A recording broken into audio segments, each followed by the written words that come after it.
여러분, 서구 민주주의의 발원지, 서구 철학의 발상지, 아테네. 성경은 아덴이라고 부르죠. 1세기 당대 아덴 사람들은 인간의 이성이 얼마나 허약한 것인가를 보여주는 그런 도시였습니다.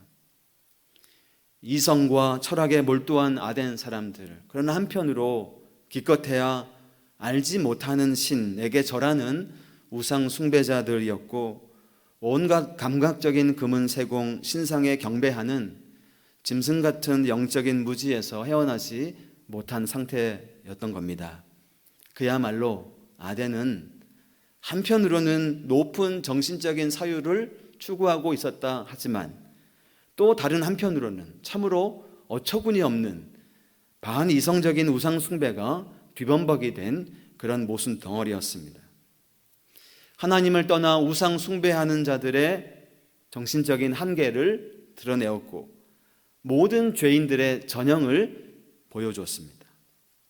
예나 지금이나 세상은 늘 그렇습니다. 감각에 호소하는 외형에 관심을 온통 쏟고, 감각을 넘어서 존재하는 초월적인 진실, 이 진리에는 둔감합니다. 높은 산봉우리는 너무 멋있다 칭찬하고 우러러보지만, 그 산봉우리를 가능케 한 깊은 계곡에는 별로 관심이 없어요. 자, 여러분 마음의 화면에 그림을 한 장 상상해 보시겠습니까? 한 남자가 서 있습니다. 바리새인 사울이 복음 전도자 바울이 되어서 혼자 고대 도시 아덴의 골목을 배회하고 있습니다. 여러분, 이 그림은 강렬한 메시지를 갖고 있는 그림이에요. 바울 시대의 아덴은 그때로부터 500년 동안 건축과 미술, 철학과 역사와 문학, 모든 종류의 사상들을 주도하고 있었으니까요. 비교 상대가 없는 황금시대를 구가하고 있던 그런 세계적인 도시였습니다. 자, 그런 아덴의 한 복판에 저 멀리 동쪽 다소 출신, 예루살렘 위대한 스승 가말리엘의 제자였던 한 유대인 남자가 서 있습니다. 이 남자에게 이 도시는 어떻게 보였을까요? 이 도시의 모습을 어떻게 받아들이고 있었을까요? 저 멀리 보이는 아크로폴리스, 파르테논 신전을 이 남자가 바라볼 때, 이스라엘의 하나님께서 얼마 전에, 몇 년 전에 행하신 이 땅의 모든 인류를 위해서 하셨던 놀라운 구원의 사역을 알고 믿고 있는 사람으로서 저 파르테논 신전을 바라보았을 때, 여러분, 지금 아덴에 아무도 이 비밀을 모르고 있잖아요. 바울만 알고 있는 것입니다. 혼자서만 온 세상의 완전한 회복을 위한 열쇠를 소유하고 있는 사람으로서 아덴의 거리를 바라보았을 때 그는 무슨 마음이었을까요? 바울은 격분하였습니다. 그 성에 우상이 가득한 것을 보고 마음이 격분하여, 단순한 분노가 아니에요, 여러분. 우상 숭배에 빠져 있는 인간에 대한 안타깝고 애통한 마음의 반응인 것입니다.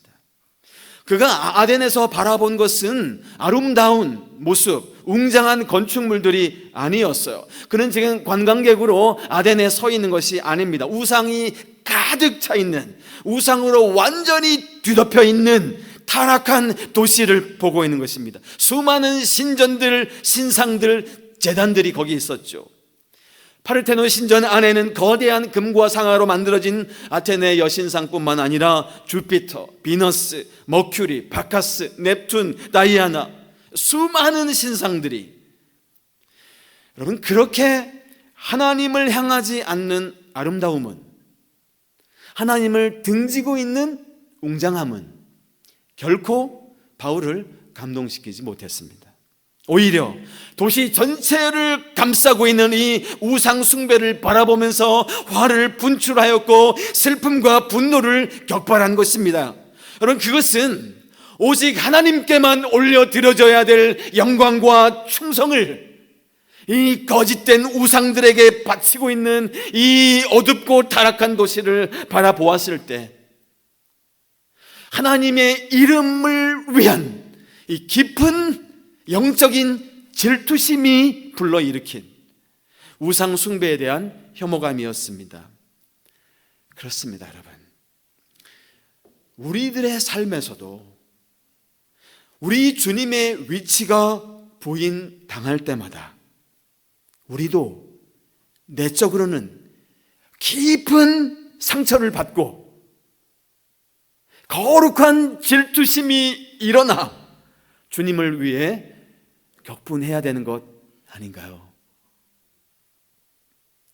그렇게 애통하고 있는 바울에게 아덴에서의 사역은 두 트랙이었습니다. 하나는 회당에서 유대인들과 여호와를 경외하는 사람들과 끊임없이 논쟁하였고, 또 한편으로는 장터에서, 아고라에서 이 철학자들과 논쟁하였던 것입니다. 우상 숭배로 가득 찬 도시의 골목들을 걸어다니면서 참된 메시아요, 온 세상의 구주가 되시는 우리 주님에 대한 확신 때문에 그는 혼자서 침묵할 수가 없었던 것이에요. 소리 높여서 이 도시의 사람들, 유대인들과 이방인들 모두에게 이 사실을 외치고 있었던 것입니다. 여러분 보십시오. 저 파르테논 신전은 감각적으로 우리를 즐겁게 하는 눈의 종교를 상징하지만, 그러나 바울이 이제 서 있을 아레오바고는 진리를 듣고 순명하는 귀의 종교를 대표합니다. 허다한 말쟁이들이 뿜어대는 철학과 종교 사상에 질릴 대로 질린 알덴 사람들에게 바울 역시도 또 하나의 말쟁이, 새롭고도 괴이한 종교의 전파자로 격화되어서 아레오바고 언덕에 올랐던 것입니다. 아레오바고 언덕 앞입니다. 우리 교회가 3년 반 전에 성경 역사 탐방 터키, 그리스를 다녀왔는데요. 그때 아레오바고 언덕 바로 앞에서 찍은 사진입니다. 저기 검은색 동판이 보이죠? 네. 오늘 우리가 읽지 않았지만 사도행전 17장 21절 31절에 있는 바울이 저 언덕에서 했던 설교문을 그대로 그리스어로 헬라어로 기록해 놓은 것입니다. 저곳에 우리 순례자들, 탐방 팀원들이 함께 언덕에 올라서 파르테논 신전을 바라보고 있는 장면입니다. 저 언덕에서 바라다 보면 아마도 바울이 그 어디쯤 설파하였을 장터가 저 어디쯤에 있었을 것입니다. 아덴 시민들이 민주주의를 탄생시키기 위해서 처음 모여졌던 저 아고라 언덕, 바울이 장터에서 자꾸만 강론하니까 에피쿠로스, 스토아 철학자들 일부가 대응하고 나섰고, 두 철학을 따르는 사람들은 예수님의 육체의 부활 그리고 하나님의 최후의 심판, 이걸 전혀 받아들이지도 공감하지도 못하고 조롱하였습니다. 아무 의미 없는 사설을 퍼뜨리고 있구나, 이 사람이 속임수를 부리고 있구나 생각했던 것 같아요. 그래서 바울을 아레오바고 언덕으로 데리고 간 것입니다. 그리고 물었습니다. 네가 말하는 이 새로운 가르침이 무엇인지 우리가 알 수 있겠느냐? 그렇게 해서 바울은 복음의 진리를 제시할 수 있는 절호의 기회를 얻게 된 것입니다. 바울은 먼저 이 청중들과의 접촉점을 찾기 위해서 애썼던 것 같아요. 아덴에서 자기가 보아왔던 알지 못하는 신들에게 바쳐진 제단, 그것을 언급합니다. 그 제단의 비문에 담긴 종교적인 갈망으로부터 설교를 시작하려고 해요. 효과적인 전략이었습니다. 이를 통해서 하나님이 어떻게 온 인류에게 자신을 드러내시는지에 관해서 말할 수 있는 시작점을 찾게 되었으니까요. 그리고 난 다음에 몇 가지 중요한 신앙적인 포인트를 바울이 설명합니다. 첫째, 하나님은 만물 가운데 계시는 창조주시다. 둘째, 손으로 지은 어떤 전에 그는 거하지 않는다. 사람의 손으로 섬김을 받아야 존재할 수 있는 분이 아니시다. 넷째, 오히려 모든 사람들의 생명과 호흡을 지키시고 주관하시고 인도하시는 분이시다. 다섯째, 모든 사람을 한 혈통으로 만드셨다. 그리고 마지막 여섯 번째, 모든 사람들의 운명을 결정하신다. 여러분, 이것은 물론 성경에서 가지고 온 하나님에 관한 표상이지만 지금 바울의 강론을 듣고 있는 아덴의 철학자들도 부분 인정할 수밖에 없는 진실입니다.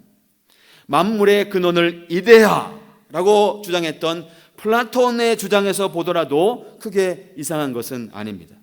세상이 조화롭게 구성되고 유지되고 있다고 보았던 스토아 철학자들이 보더라도 마찬가지예요. 누구나 세상을 어느 정도 깊이 있게 생각하는 사람들이라면 동의할 만한 내용이에요.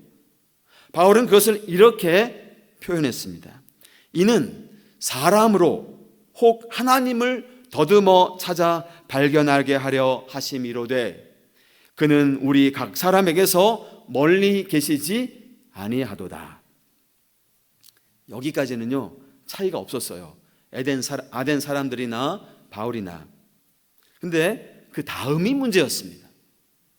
아덴 사람들은 금이나 은이나 돌로 어떤 형상을 만들어 놓고 신을 섬겼죠. 신화에 등장하는 그런 신들 말입니다.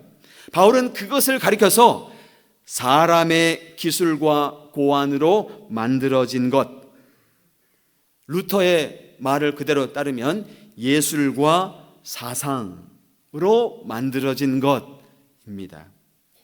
여러분, 이런 것들은 굉장히 세련돼 보이죠?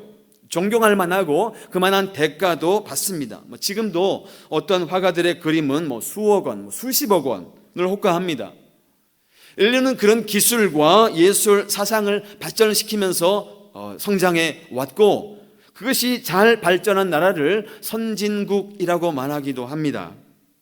그것을 노골적으로 믿는다고는 말을 안 하는데 실제로는 신과 다를 게 없어요. 과학 문명도 마찬가지입니다. 생명공학, AI, 컴퓨터 관련 공학들, 마치 사람이 거기에서 구원받을 것처럼 따르는 사상들도 있지요. 물질 만능주의. 우리는 그런 것들을 우리도 모르는 사이에 신으로 모십니다. 그게 우리의 정치 깊숙이, 우리의 교육 깊숙이, 우리의 예술, 우리의 종교에까지 깊숙이 들어와 지배합니다. 우리들의 잠재의식까지 지배하고 있는지 모르겠습니다. 아덴 사람들이 이름을 알지 못하는 신을 섬기듯이 우리는 지금 우리의 기술과 고안을 마음껏 발휘할 수 있는 어떤 재단을 우리 마음 한구석에 만들어 놓고 사는 것은 아닌지 모르겠습니다. 저금 통장에 있는 액수가 거기에 우리의 미래를 맡기는 삶이 그런 것은 아닐까요? 유튜브 방송에 매달리는 우리 알지 못하는 신은 아닐까요? 도대체 지금 우리의 영혼을 사로잡고 있는, 그래서 결국은 허무와 죽음에 이르게 하는 우리 시대의 우상 덩어리들은 뭘까요? 질문에 답하기가 쉽지 않습니다. 그저 간단하게 거칠게 표현하자면 물질주의, 성공주의, 자기 구원 이런 것들을 가리키는 것이겠죠. 문제는 우리가 이런 것들과 완전히 결별하여 살아가기가 쉽지가 않다는 것입니다. 우리가 전부 다 수도원에 들어가서 살면 또 모르겠지만 이 세상 사람들과 함께 살아가는 동안에는 이 세상이 요구하는 온갖 것들을 완전히 외면하면서 살기란 그리 쉽지가 않습니다. 돈이 없으면 실제로 삶이 궁핍하고 미래가 두려워집니다. 다른 나라보다 경제 발전이 늦으면 국민들이 불안해하고 원성이 높아집니다. 그렇습니다, 여러분. 이 우상은, 현대판 우상들은 우리가 아무리 벗어나려고 해도 벗어날 수 없는 힘이 존재하는 것 같아요. 마치 죄라는 것이 우리를 존재론적으로 붙잡고 있는 것처럼 말입니다. 억지로 벗어날 힘이 우리에게는 없어요. 길은 한 가지밖에 없습니다. 참된 하나님을 만나는 거예요. 참된 것을 만나기 전에는 가짜로 분간하기가 이게 어려운 것입니다, 여러분. 진짜가 와야 이게 가짜였구나 라는 사실을 알게 되는 것입니다. 우리들이 섬기는 모든 문명, 가까이 다가보면 그런대로 그럴듯합니다. 괜찮아 보여요. 아주 좋아 보입니다. 나름대로 살 길을 찾으려는 노력이기 때문에 그래요.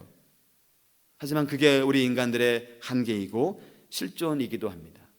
알지 못하던 시대에는 하나님이 간과하셨다라는 표현이 오늘 본문에 등장하는데 그 이유도 거기에 있습니다. 모를 때는 어쩔 수 없습니다. 그러나 이젠 달라졌습니다. 드러났으니까요. 그 계시가. 이제는 회개해야 합니다. 하나님을 경험하고 하나님을 만나는 길이, 생명을 얻는 길이 우리에게 나타났기 때문입니다. 바울이 그 길이 무엇인지를 31절에서 정확하게 말하고 있고, 이것이 바울 설교의 결론이고 초대교회의 가장 중요한 신앙의 고백이었죠. 이는 정하신 사람으로 하여금, 좀 완곡한 표현입니다. 정하신 사람, 예수님을 가리키는 건데요. 정하신 사람으로 하여금 천하를 공의로 심판할 날을 작정하시고, 여러분, 여기 심판은 생명이냐 죽음이냐, 구원이냐 멸망이냐를 결정하는 것입니다. 여러분, 우리가 보통 심판이라는 말을 들으면 좀 두려운 느낌이 들잖아요.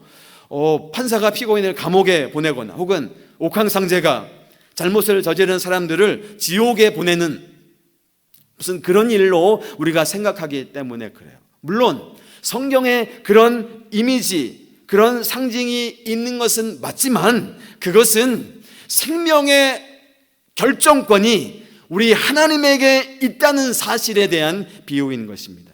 여러분, 심판은 생명입니다. 여러분, 심판은 회복이에요. 심판은 구원입니다. 심판의 날은 생명의 실체가 확실하게 드러나는 순간이기 때문에 두려움이 아니라 기쁨의 날인 것입니다. 여러분, 바울의 설명에 따르면 그 심판의 기준은 둘이에요. 하나는 공의, 이거 뭐 실정법, 무슨 율법, 이거 생각하면 안 되는 것입니다. 여기서 말하는 공의는 하나님의 고유한 심판의 기준. 둘째는 하나님이 정하신 한 사람. 하나님은 사람들로 하여금 그를 믿을 수 있게 하셨어요. 그를 죽은 자 가운데서 살리셨다는 사실이 그 증거입니다. 누구예요? 예수님의 부활이 곧 사람들에게 생명을 주는 심판의 기준이라는 것입니다. 아덴 사람들이 추구하던 기술과 고안은 이제 더 이상 구원의 능력이 없다는 선언인 것이죠. 하나님이 자신의 고유한 방식으로 세상을 심판, 생명을 주신다. 이것이 철학의 도시에 살고 있던 에덴 사람들에게 전한 바울의 설교입니다.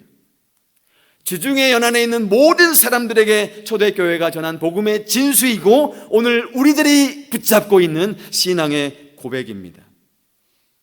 우리들도 보고 느껴야죠. 우리 시대의 만연한 이 영적인 교만과 타락을 가슴 아파하고 외쳐야 하죠. 사람의 기술과 고안에 완전하게 예속되어 버린 이 과학 문명의 이 세상을 향해서 참된 생명이 어디에서 오는지, 참된 생명이 어떻게 주어지는지 경험한 저와 여러분들이 이 사실을 전파해야 되는 것이 아니겠습니까? 예수의 부활을 경험한 저와 여러분들이 부활이야말로 생명이고 참된 심판이고 회복이라는 사실을, 예수 그리스도의 부활을 통해서 우리는 생명의 심판을 받게 되는 것이니까요. 친애하는 교우 여러분, 바울은 이 아덴 사람들의 종교성을 한 부분 인정하면서도 우회적으로 이것을 비판합니다. 그러면서 우리 하나님이 창조주이시고 유지해 주시는 분이시고 심판하시는 분이라는 이 세 가지 중요한 진실을 증거했습니다. 근데 이 바울의 설교를 가만히 들여다보면 그리스도의 십자가의 죽음이 왜 없을까라는 생각이 듭니다. 복음의 핵심을 충분히 전달하지 못한 것처럼 보여져요. 그리고 아덴에서의 이 복음 전도의 결과, 다른 도시들과 달리 아주 몇 명, 소수의 개종자만 얻는데 그쳤습니다. 자, 그럼에도 불구하고 우리는 이 이방 종교와 복음의 접촉점을 부각시키면서 이방인들의 가슴 속에 숨겨진 하나님에 대한 알을 회복시키기 위해서 우리 시대의 아레오바고 언덕에 올라가야 하는 걸까요? 예. 우리는 우리 시대의 아레오바고 언덕에 올라서야 합니다. 반드시 바울과 같이 또 하나의 말쟁이라고 비과학적인 종교라고 우리를 무시하는 그런 광장이라 할지라도 우리가 복음을 품고 있는 사람들이라면, 복음이 우리에게 주어진 사람들이라면 아레오바고 언덕에 기꺼이 올라서서 몇 사람의 영혼이라도 건져내는 일에 우리 삶을, 우리의 사역을 투신해야 합니다. 사랑하는 교회 여러분, 참으로 안타까운 것은, 슬픈 것은 바울의 경우와 너무나 달리 우리가 너무나 침묵하고 있다는 것입니다.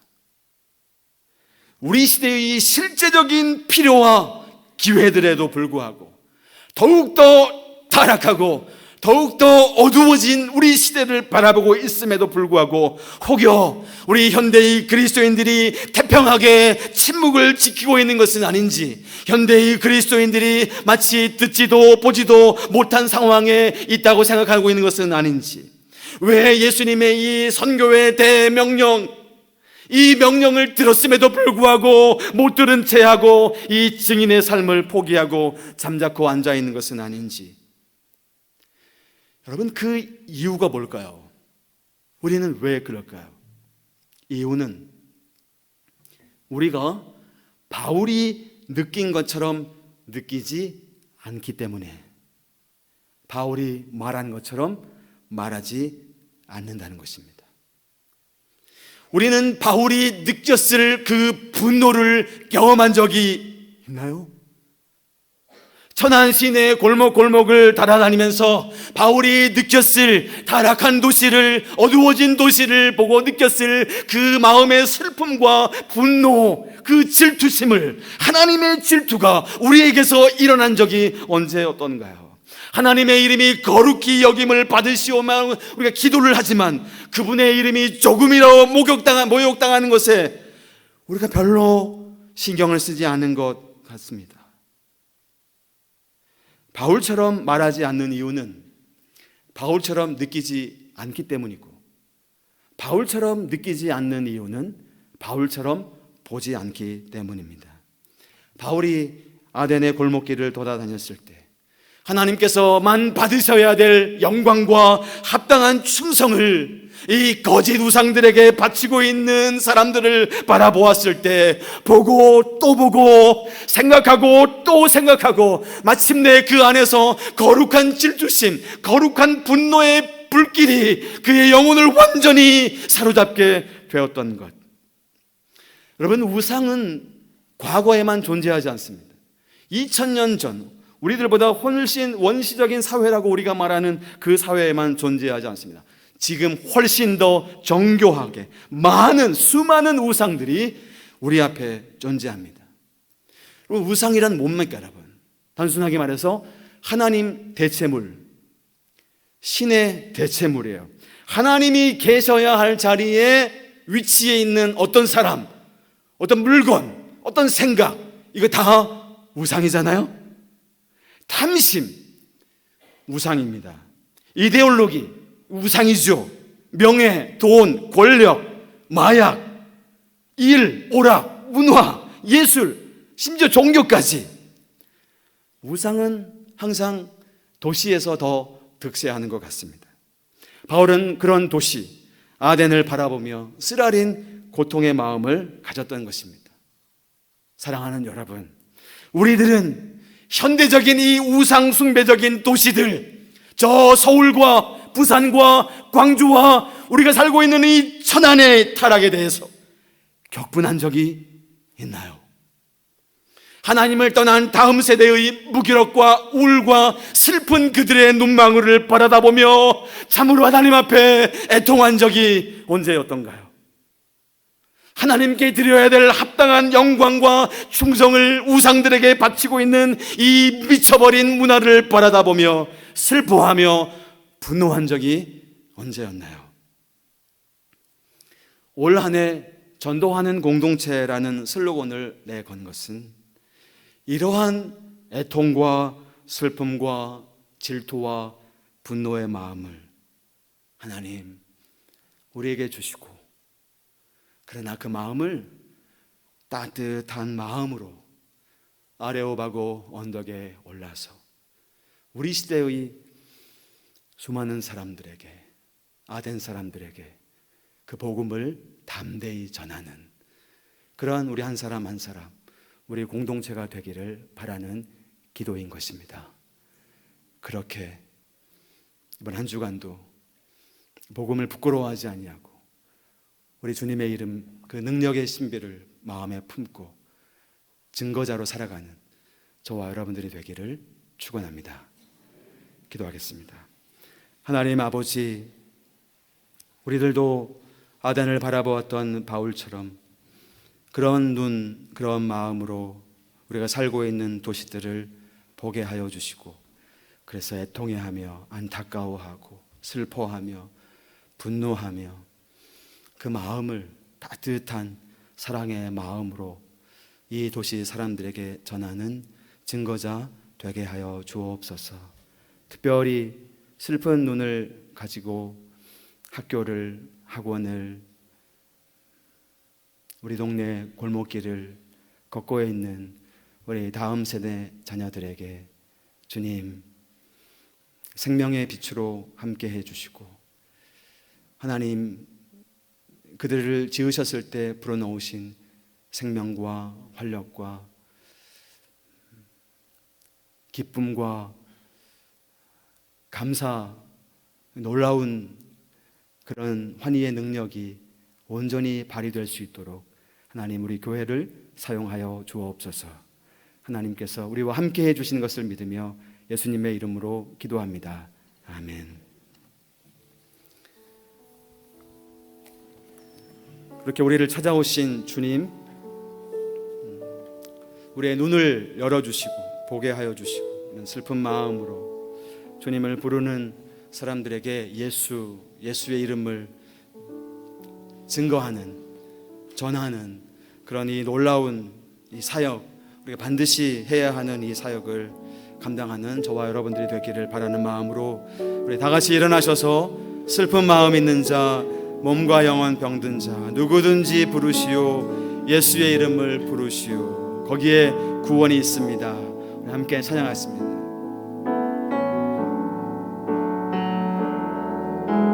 슬픈 마음 있는 자, 몸과 영혼 병든 자 누구든지 부르시오, 예수 이름 부르시오. 그 이름을 믿는 자, 그 이름을 부르는 자, 그가 어떤 사람이든 그는 구원하리니.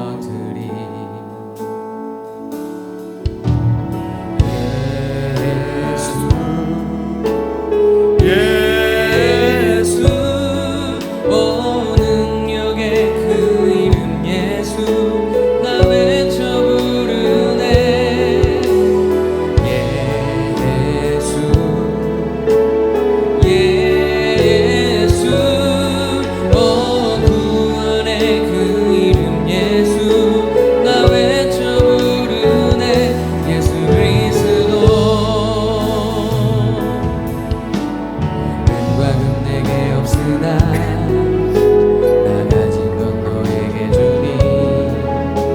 능력의 이름 예수라 그 이름을 붙드시오 그 이름을 믿는 자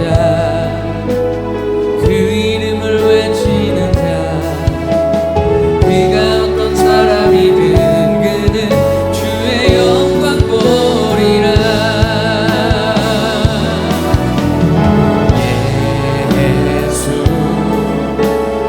예수 오 능력의 그 이름 예수 나 외쳐 부르네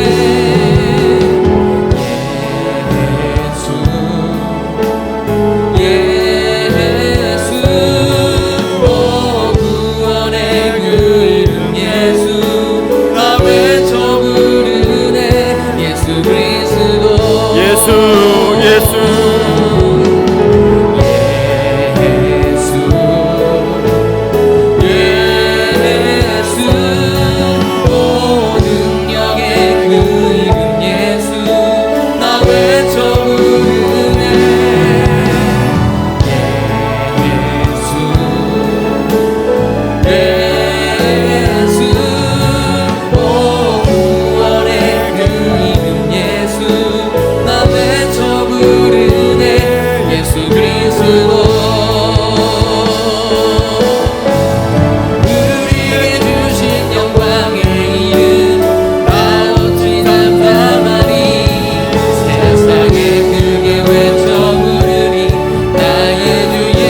우리에게 주신 영광의 이름 우리에게 주신 영광의 이름 나 어찌 담담하리 세상에 크게 외쳐 부르리 나의 주 예수 다시 한번 우리에게 주신 영광의 이름 우리에게 주신 영광의 이름 나 어찌 담담하리 세상에 크게 외쳐 부르리 나의 주 예수 그리스도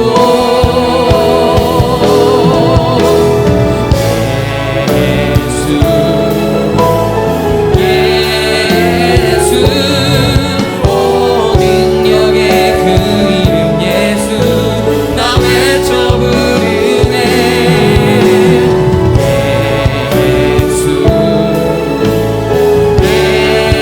예수 오 구원의 그 이름 예수 나 외쳐 예수 예수 능력의 이름 예수 예수 오 능력의 그 이름 예수 나 외쳐 부르네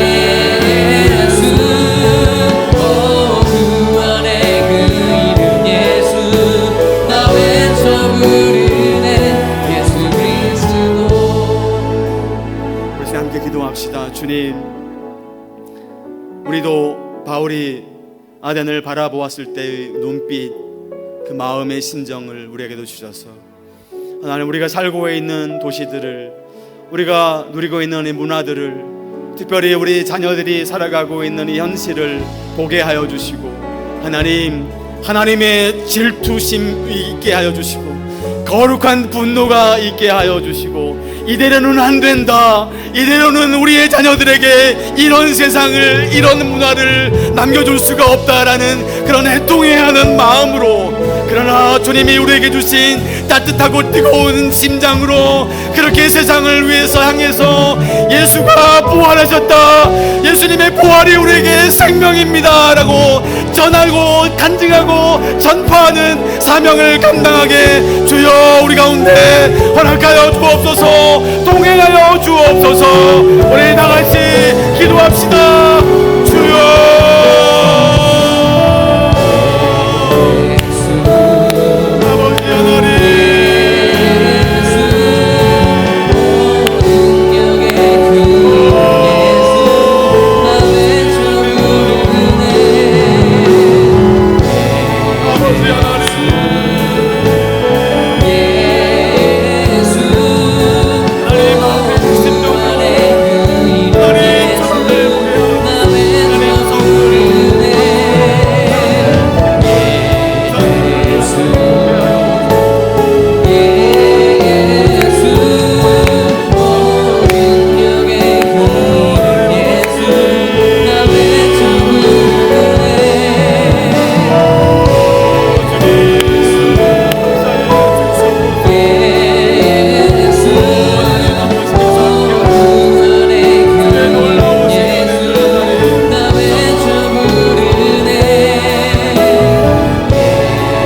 자비로우신 하나님 아버지, 바울이 아덴을 바라보았던 것처럼 그렇게 우리가 살고 있는 도시와 문화들을 바라보게 하여 주옵소서.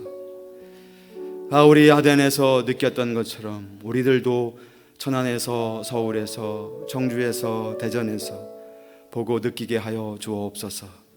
하나님을 떠난 세대의 교만과 방탕을, 하나님께 드려져야 될 영광을 우상들에게 바치고 있는 어리석은 우리 자신을 주여 긍휼히 여겨주시고, 특별히 우리 다음 세대들을 지켜주시고 인도하여 주옵소서. 우리 교회가 우리 시대의 아레오바고 언덕에 올라 담대히 복음을 증거하는 공동체가 되게 하여 주옵소서. 그런 신앙의 고백, 감사의 마음 담아 드리는 헌금이 하나님 나라를 위하는 일에, 또 복음이 그렇게 전파되어지는 일에 귀히 쓰임받게 하여 주옵소서. 우리 모든 교우들의 삶에, 가정에 주님 아시지요. 채우시고 인도하시고 하나님 선하게 역사하여 주옵소서. 하나님의 도우심을 간절히 바라는 자들에게 치유와 회복의 광선을 발하여 주시고, 특별히 일교차가 큰 이런 날씨에 우리 교회 어르신들 주께서 안보하여 주시고 동행하여 주옵소서. 주 예수 그리스도의 은혜와 하나님의 사랑과 성령의 교통하심이 저 우상 숭배적인 도시의 미쳐버린 문화를 바라보며 애통해하고 격분하며, 그러나 그 가운데 담대히 복음 증거자로 살기 원하는 사랑하는 성도들 위해, 그리고 우리 백석 학원과 백석 총회, 우리 민족 위에 지금부터 영원토록 함께 있을지어다. 아멘.